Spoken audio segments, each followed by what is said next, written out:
ఢిల్లీలో air pollution విపరీతంగా ఉంది. ఎయిర్ క్వాలిటీ ఇండెక్స్ పరిస్థితి చాలా దారుణంగా ఉంది.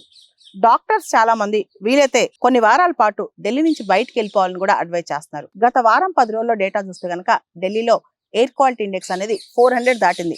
అంటే అది సెవియర్ కేటగిరీ. నిన్న ఈరోజు వెరీ బ్యాడ్ కేటగిరీలో ఉంది. మనం చూస్తే కనుక సెవియర్ టు వెరీ బ్యాడ్ మధ్య ఢిల్లీలో ఎయిర్ క్వాలిటీ కేటగిరీ నడుస్తూ ఉందన్నమాట. దీనివల్ల చాలా ఆరోగ్యకరమైన సమస్యలు వస్తాయి.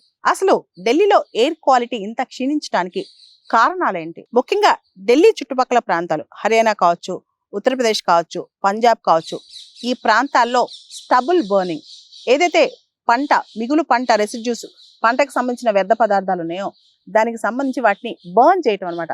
ఇది ప్రధానమైన కారణం. ఆ తర్వాత ఢిల్లీలో ఇండస్ట్రియల్ పొల్యూషన్, వెహికులర్ పొల్యూషన్.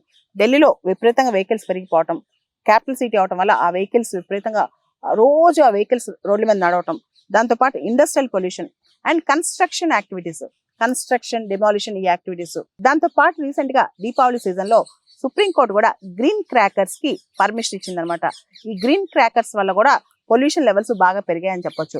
ఢిల్లీలో రెస్పిరేటరీ ప్రాబ్లమ్స్, అసలు గాలి పీల్చడం కష్టం అవ్వచ్చు, కంటి జబ్బులు, స్కిన్ డిసీజెస్, ఇలా చాలా డిసీజెస్ వస్తాయంటే చాలా మంది డాక్టర్స్ దగ్గర కూడా వెళ్తున్నారంట.